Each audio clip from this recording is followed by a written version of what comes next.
Hey guys, I hope you enjoy this week's sermon. If you're interested in getting connected here more at the sanctuary, you can visit us at our website at tscwest.org, or you can check us out on YouTube, Instagram, Facebook, all of the things. I hope you enjoy this message. So we only read the first 18 verses of John chapter 7, but the whole chapter takes place at what's called the Feast of Tabernacles, or depending on your translation, it might say the Feast of Booths. And the Feast of Tabernacles is about 6 months after the Feast of Passover. And so we know that 6 months has elapsed since John chapter 6, because John chapter 6 takes place at the Feast of Passover, and now we're at the Feast of Tabernacles. And then the rest of the book of John actually looks at the final 6 months of Jesus' life, and then after his resurrection. Now, have you ever been to a really good, big party? I haven't, because I'm a good Christian boy. Just kidding. I mean like citywide, like huge party, like I would imagine maybe like what the Macy's Day Parade is like, or Times Square on New Year's Eve, like massive blowout, thousands of people there. I am majorly an introvert, so I would never do that. Would never go there. Not because I don't want to have fun, but because that's just too many people. Too many people. That's probably, maybe, I would have to imagine, if I'm trying to draw connections and things like that, that's probably what this feast is like.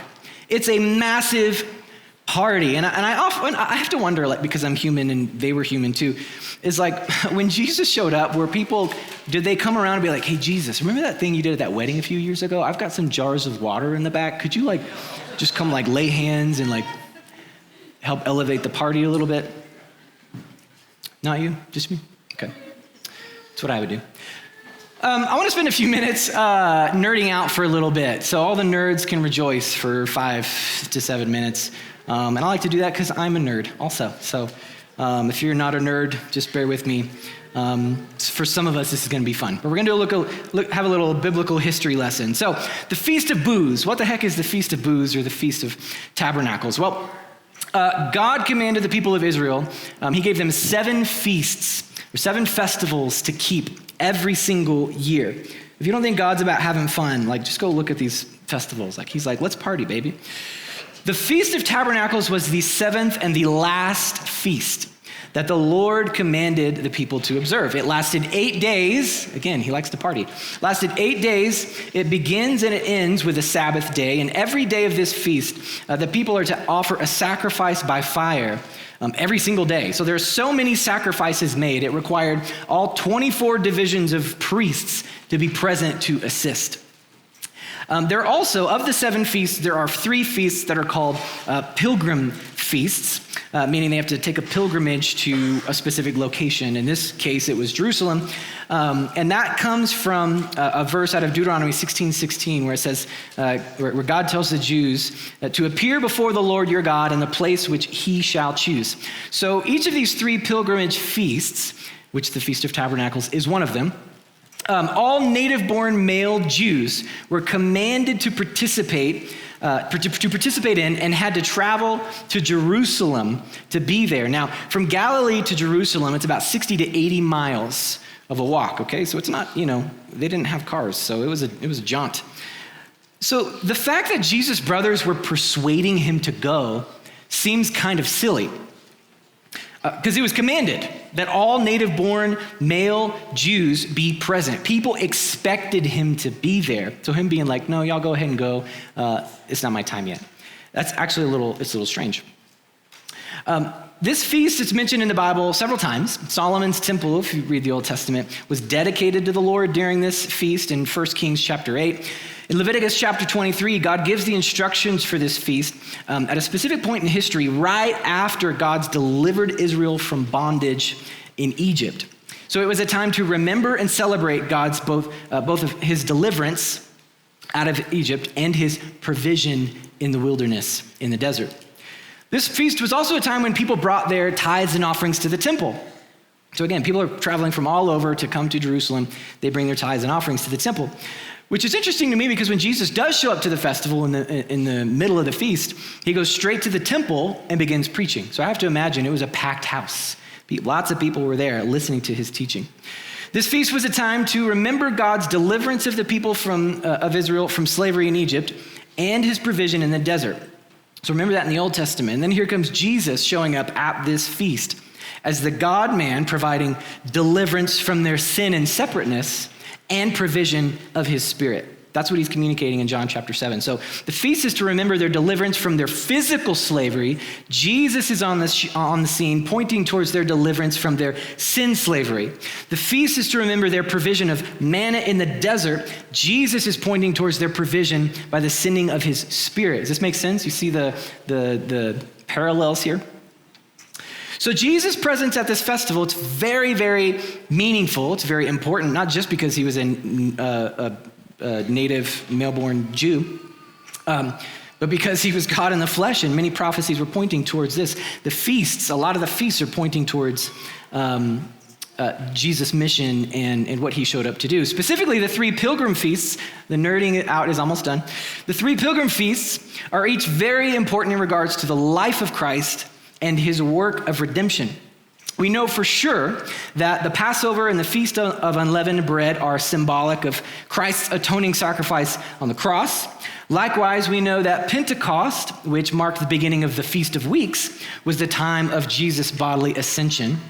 And then many scholars believe that the Feast of Tabernacles is symbolic of Christ's second coming when he will establish his earthly kingdom. So many years ago, God gives these feasts to the people of Israel. And then here we see the fulfilling of these feasts, the marking of these feasts, lining up with Jesus' mission and life and future comings. That all make sense? So, nerding done. Okay, for the most part. You can take a breath. In verse 15, John chapter 7, verse 15, it says that the Jews marveled at his teaching, though he had never studied. If you've read any of the Gospels specifically, there was a lot of contention about who Jesus was, what people believed about who he was. Is he a prophet? Is he the Messiah? Is he just a regular old dude? Is he just, whatever? And part of that comes because he was a carpenter. Jesus grew up a carpenter. He was a kind of a common day laborer. Like he took on the trade of his father, studied woodworking, and he never formally studied scripture with an advanced teacher, which most rabbis did. That was like your career, right? It's like being a pastor. You go graduate high school, you go to Bible college, and you work in a church. It's sort of like that. Not exactly, but sort of. So he never formally studied scripture with an advanced teacher, but he could expound on the scriptures as well as, and really most likely better than, any teacher or scholar of the law at that time. And there's a line in the text that basically says, we've never heard anyone like him. In other places in scripture, it says he speaks with authority. He speaks with authority. Now, I want to camp out for the rest of our time today on one particular verse in John chapter 7 that just, when I was studying this, it just grabbed me and I couldn't shake it, couldn't let it go. And I feel like it's really relevant to us as we step into a new year. And that's verse 18. Verse 18 says, this is Jesus speaking, he says, whoever speaks on their own, and you could insert a word authority there, and other translations actually put the word authority. Whoever speaks on their own authority does so to gain personal glory. But he who seeks the glory of the one who sent him is a man of truth. There's nothing false about him. That word glory in the Greek is doxa. It has a few definitions, but in this context, it means having a good opinion, which results in praise and honor. So it's like, people looking up to you or having a particular popular opinion of you, which leads to them giving you praise and honor. So in this passage, Jesus is actually taking a dig at the Jewish leaders and teachers of the law and the Pharisees. He's saying these men, they only want praise and honor. They only want you to have a good opinion of them so you will give them accolades and give them praise and give them honor, not to actually share the truth. And so the question I want us to ask today of ourselves as we leave today, the question I want us to dwell on is, whose glory are you seeking? In 2025, as you're setting goals and thinking about the future, whose glory are you seeking? Is it your glory or is it God's glory? Whose glory are you seeking? Proverbs 25:27 says, to seek one's own glory is not glory. Proverbs 26:12 says, do you see a person wise in their own eyes? There's more hope for a fool than for them. Honestly, just go read the Proverbs. They're rife with line after line after line about what happens to the proud, to the self-glorifying, to the one who's constantly grasping for power or influence. The problem, one of the problems with seeking glory is when you seek your own glory, all you want is more. There is no satisfying that thirst. When you seek the glory of the one who sent Jesus and you go low, you stay humble, you don't exalt yourself, Jesus comes to you and says, hey, I saved a seat up here for you right next to me. Proverbs 25:6 puts it this way, don't exalt yourself in the king's presence and don't claim a place among his great men, because it's better for him to say to you, come up here, than for him to humiliate you before his nobles. The kingdom is upside down. We exalt ourselves and God opposes, but we humble ourselves and God exalts. That's the kingdom. So in 2025, whose glory are you seeking? As you think about the new year, about what you want to achieve, about what you want to change, about the goals you hold, how much of that has to do with chasing your own glory? Really reflect. And maybe you're like, dude, I don't even set goals anymore. Like, resolutions are a joke. That's cool. That's fine. No matter where you fall in the spectrum, the question still remains, whose glory are you seeking? Whose glory are you seeking? From fitness to finance, how many of your goals or resolutions have to do with looking good in front of other people or impressing others? Is your focus this year, is it on building your own kingdom, or is it on building God's kingdom? When you seek your own glory, you will get the reward you're looking for. That's true. You'll impress some people, but that doesn't last. You'll receive some praise and accolades. Wow, look at what you accomplished. That's short-lived as well. And there's nothing wrong with pursuing goals and projects. And like my wife and I were just doing some dreaming this past weekend. Nothing wrong with that. But you will get the reward you seek, and it'll disappear just as fast, leaving you wanting more and more and more and more. But when you seek the glory of God, the rewards and the benefits are limitless. There's no end to what he can provide, to what he might want to do for you. The potential for God to put you in places of power and influence, I believe, greatly increase because he knows he can trust you with it. That you're not going to use it for your own agenda. You can see this if you just study the scriptures. You can look at the difference between those who sought their own glory, like a king like Saul eventually, and those who humbled themselves and sought the glory of the Lord, kings like David. And we're going to look at that story of King David in the Old Testament for a minute. In 2 Samuel chapter 6, so David, he's anointed king, but it was many years before he actually became king. And so when he actually becomes king, he doesn't enter Jerusalem just yet. There's some strife that goes on. I'll let you just go read that. But when he does finally become king, this is what happens. 2 Samuel chapter 6, verse 12 says, so David went to bring up the ark of God from the house of Obed-Edom to the city of David with rejoicing. When those who were carrying the ark of the Lord had taken 6 steps, he sacrificed a bull and a fattened calf. Must have been a really, really long procession. Every 6 steps, sacrificing a bull and a calf. Wearing a linen ephod, David was dancing before the Lord with all his might, while he and all Israel were bringing up the ark of the Lord with shouts and the sound of trumpets. They brought the ark of the Lord and set it in its place inside the tent that David had pitched for it. And David sacrificed burnt offerings and fellowship offerings before the Lord. So I want to paint the scene. So David is entering into Jerusalem, okay, when he's stepping into his kingship in Jerusalem. The first thing he does is he goes and gets the ark of God, first of all, and then begins this royal procession into the city of Jerusalem. Now, when he finally took his rightful place as king of Israel, he goes and finds the ark. And this is what hosted the presence of God at that time. So you can think of the Ark of the Covenant or the Ark of God, the intersection of heaven and earth. This is what hosted his very presence. This was very precious. And this processional scene is unreal Because a king's royal procession is all about the king, right? When a king is coming into power or when a king is entering the city after a battle, the king is on his throne. The king is in his royal robes. He's wearing a crown. He's probably being carried. All accolades point to him, the king on the throne. But David does something different. He puts the ark of God out front. He wears a linen ephod, which is basically priestly underwear. It's not even like the priestly garments. It's like the underwear the priests wore under the priestly garments. So he's half naked, rejoicing that the presence of God is with them once again.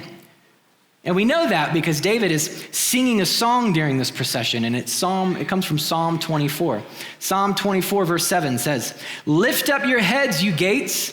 Be lifted up, you ancient doors, that the King of glory may come in." Who is this King of glory? The Lord, strong and mighty. The Lord, mighty in battle. Wait, so King David, King David is marching, he's dancing into his new city, his kingdom, his reign, but he's not declaring himself the King of glory. He's not saying, "Look at me, I've arrived. Your new king is here." He's not grasping for attention, even though he had really every right to. He's the king, for crying out loud. But he does not call himself the guest of honor. Psalm 24, verse 9 continues. He says, "Lift up your heads, you gates. Lift them up, you ancient doors, that the King of glory may come in." Who is he, this King of glory? It's the Lord Almighty. He is the King of glory. Whose glory are you seeking? King David, the rightful king of Israel, the one anointed to be king, says, no. Don't give me the glory. I'm not the one worthy of receiving the glory. It is the Lord Almighty. The people of Jerusalem, they expect to see King David coming down in this procession in royal garments, wearing a crown, sitting on his throne, being carried into the city in the seat of honor. And that's probably how Saul entered the city, the king before David. But David's basically saying, look, I'm not a king who's coming to sit on a throne. I'm a priest coming to lead you into the presence of God. David enters the city singing and dancing in priestly underwear. It's a bizarre scene. David then marches the Ark of God, or the Ark of the Covenant, down into the town square. He sets up a tabernacle, fancy word for tent. And for David's 33-year reign in Israel, the presence of God was the center of the city, the center of attention, and the center of prayer. Now, when things got comfortable, why did David have to go get the Ark of God? Why was it not with the people of Israel? Well, because when things got comfortable, the previous king, King Saul, he just left the Ark in a foreign field. And that's what tends to happen with God. When we get comfortable, we just leave him behind. I'm guilty of that. I think that's why so many of our prayers, can you imagine, so many of our prayers, if we just had enough money, how many of our prayers would be answered? And if those prayers were answered, would we ever actually look and rely on God? Just a question, food for thought. We leave them behind when we get comfortable. But when you prioritize the presence of God in your life, your family, your workplace, everything begins to order itself around God's agenda, not your agenda. When you prioritize the presence of God, you seek his glory instead of your own. Not only does your life prosper, the lives of others prosper as well. We know this because we can look at the example of David's reign. It was the most prosperous. It had the most peace. He unified the kingdom, right? Because he made the presence of God the central point of attention. After bringing the ark into the city center, David then goes and hires 288 worship leaders, prophets, and elders to pray and worship in that tent, probably for 24 hours a day. So for David's 33-year reign, worship and prayer happened in that tent day and night, all day and all night. The presence of God was paramount to David. This is why I believe he was called a man after God's heart, because he said, look, God, you can have everything else. David wasn't perfect. David made some massive mistakes. But he made the presence of God. God, I don't want to go anywhere unless you've said go. I don't want to do anything unless you tell me to do it. One of the issues with the modern church, modern meaning just like today's church in general, is that we believe in productivity, not necessarily prayer. We want more programs, and I'm speaking generally here about the church at large. We want more programs, we want more classes, we want more teaching, and none of those things are bad in and of themselves. Nothing wrong with any of that. But when we have those things and call that success, we have the wrong priority. If you remember several months back, I preached some messages and talked about that word priority. We use the word priorities like there's multiple. The word priority means the one thing. What's the one thing? The most important. Is there a bomb in the building? Goodness. What's the one thing? The most important thing to David was the presence of God. Tyler Staton says it this way. He says, the church's underground atheism in our time is that we'll busy ourselves with almost anything except prayer. We'll busy ourselves with almost anything except prayer. King David, he puts all his royal chips on the table on making the presence of God and prayer the center of focus and attention during his reign. And that was a massive gamble. Huge gamble. I mean, imagine in that boardroom of David and the people, and he's like, look, guys, listen. First of all, the ark of God, the God, it stays in the city, in the center of the city. And then I want to hire almost 300 worship leaders to stay in that tent day and night. Like, empty the bank accounts. Empty the savings. We're going to prioritize God's presence. I just have to imagine some of his advisors were like, David, we got a lot of enemies. Like, maybe we beef up national defense, rebuild the walls, like get some bigger gates. I don't know, figure out how to fly drones. Like, maybe we invest some money. Like, let's just take a little bit. Like, take a little bit of money. Let's just put it in the national bank account. David goes, no. If we don't have the presence of God, what are we? Who are we? Just look at the history of Israel.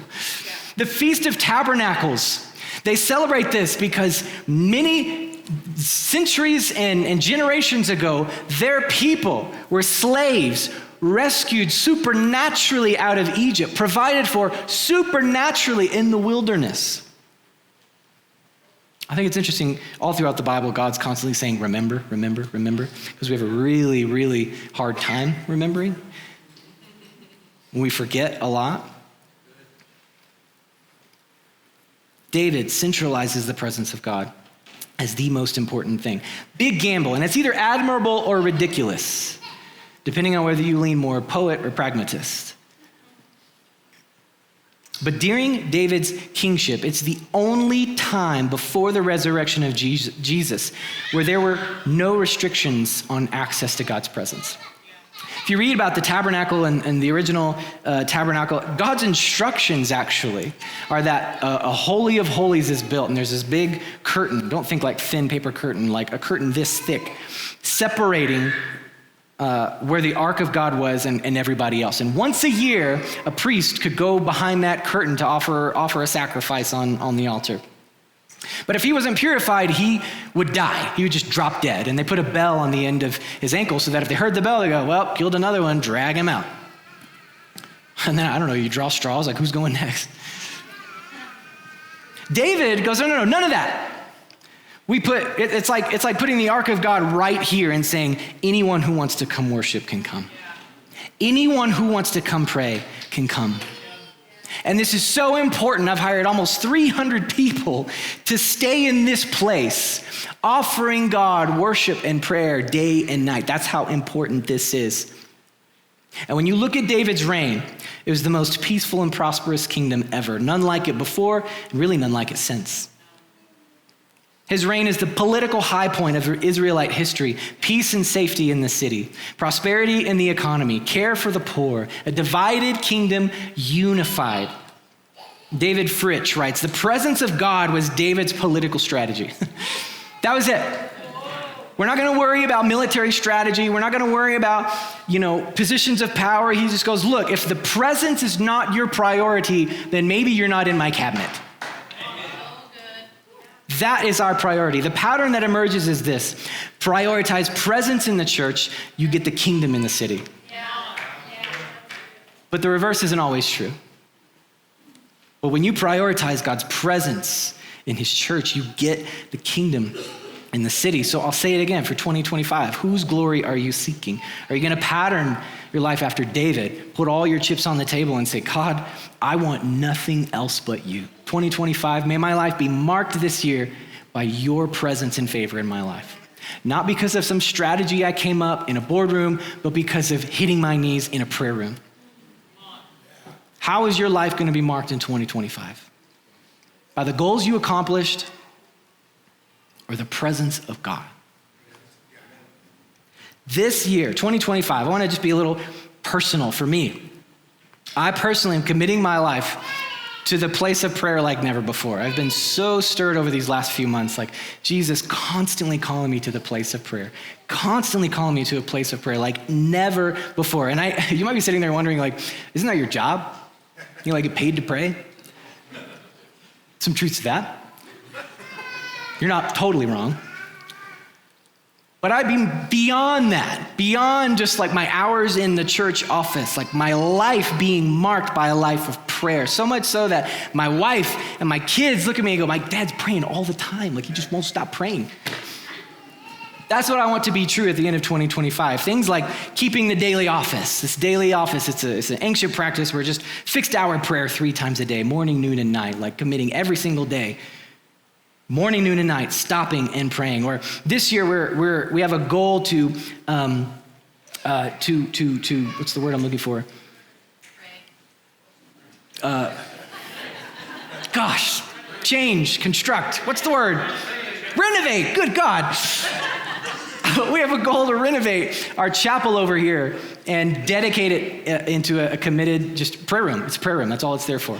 We currently have a prayer room. I don't know if you know this, up in the upper room up there. So we have an upper room up there. So at any point while office hours are open, you want to come pray, there's a dedicated prayer room for that. But we want to turn the chapel into a prayer room. And the long-term vision is that it's a 24/7 prayer room where prayer and worship is happening day and night in that space.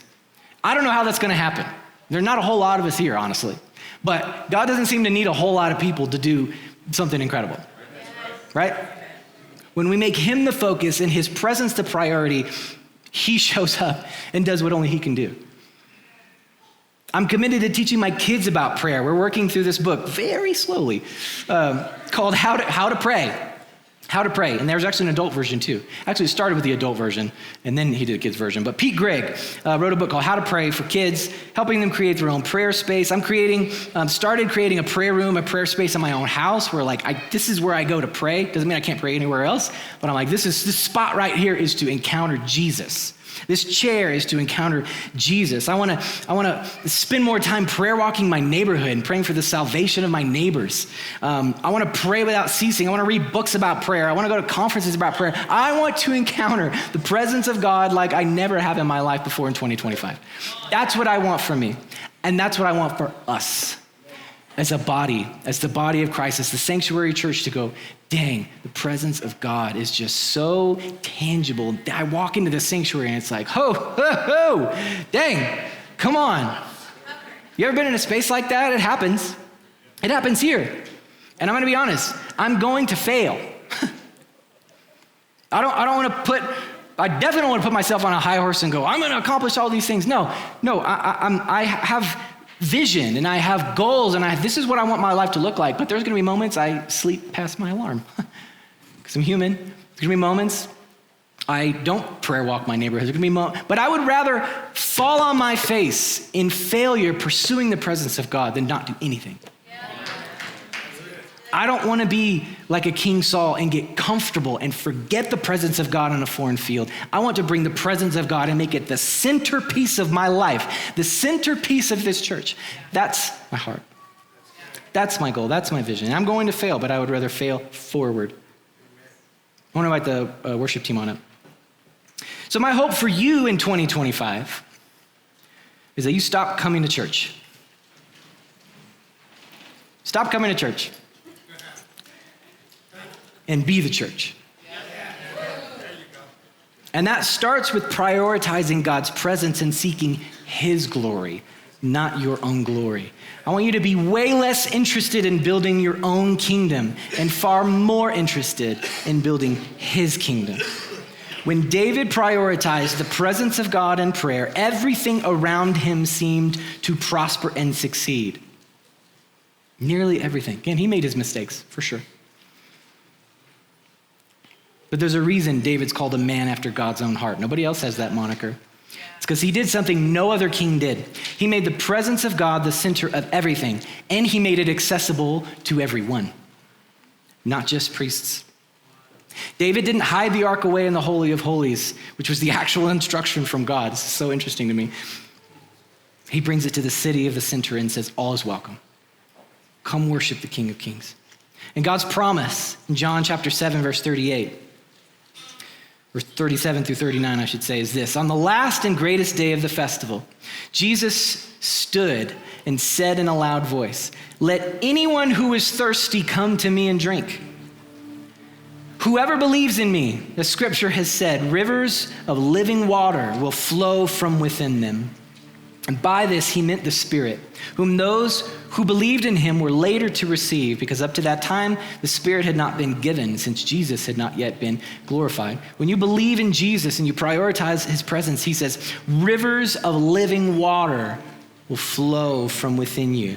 Does anybody want that promise? Rivers of living water. I mean, just think about rivers in the ecological sense.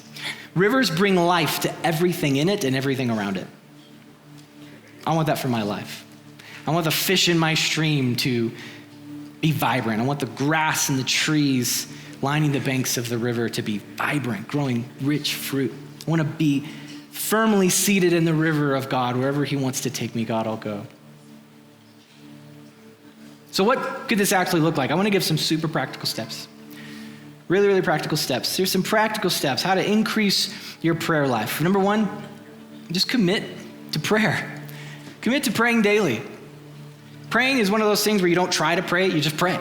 If you try to pray, you're praying.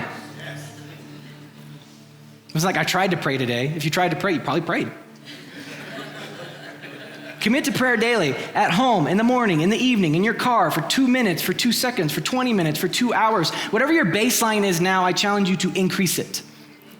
If you're praying for 2 minutes in the car, what would it look like to pray for 5 minutes in the car? What would it look like to pray before you get in the car? What would it look like for you to pray when you sit at your desk in your office, or you get on the job and you're cutting down trees, or wherever you are in your life? What would it look like to increase that? If you've never prayed before, I'm not going to ask you to pray for 2 hours. That's daunting. Pray for 2 minutes. For 5 minutes, but do it every day. Pick a time and a place. Maybe dedicate a space. Studies show if you pick a time and a place to do something, your likelihood of actually accomplishing that thing drastically increases, just by going, here's where I'm doing it and here's when I'm doing it. Pick a time and a place to pray. Maybe it is in your car. That's fine. Just start. Read a book on pray. I mentioned How to Pray from Pete Greig. It's called A Simple Guide for Normal People. That's the subtitle. So if you're like, I don't even know where to start there. How to Pray. Read How to Pray from Pete Greig. Come to Wednesday noon prayer. Every Wednesday from noon to 1, we have an hour of dedicated prayer and worship. Come. Soak in the presence of God. Seek his face. Long-term goals are to have more hours available. We want to have morning time slots. We want to have evening time slots. So no matter what your schedule is, you can come and encounter God in the prayer room. Utilize our prayer room during the week. We've got that upper room for now. Come during the week if you need to come. Be with Jesus. Spend time in prayer. Come and spend some time in the prayer room. And then lastly, I would say, pray impossible prayers. Pray impossible things. Like, God, I don't know how the heck I'm going to pay off all my debt. Awesome. Pray to God about it. I don't know how I'm going to see my children come to know Jesus. Beautiful. Pray to Jesus about it. I don't know how I'm going to get this job, or I don't know how I'm going to pay my bills, or I don't know how I'm going to get sober, and I don't know how I'm going to do, fill in the blank. Whatever feels impossible to you is not possible for God. And how many unanswered prayers have gone unanswered simply because we've never asked? We've never dedicated time and energy or consistency to say, God, I'm putting this on the altar and I need you to do something about it. This is impossible for me. Which is a great opportunity for God to show up and do something impossible. Pray impossible prayers. I challenge you to make a list today. Go home and write out a list. This feels impossible. This feels impossible. This feels impossible. And there's your prayer list. And you pray over that every day. And you ask God to move on your behalf. If Jesus, who was God in the flesh, standing in the temple telling people he doesn't speak from his own authority and he doesn't seek his own glory, maybe I should take that as a cue to live my life the same way. I don't want to speak on my own authority. I don't want to seek my own glory, but I want to commit myself to a higher authority, hearing from that higher authority and living under his rule and reign, seeking his glory. That's my challenge for myself. That's my challenge for you this year in 2025. Would you stand with me?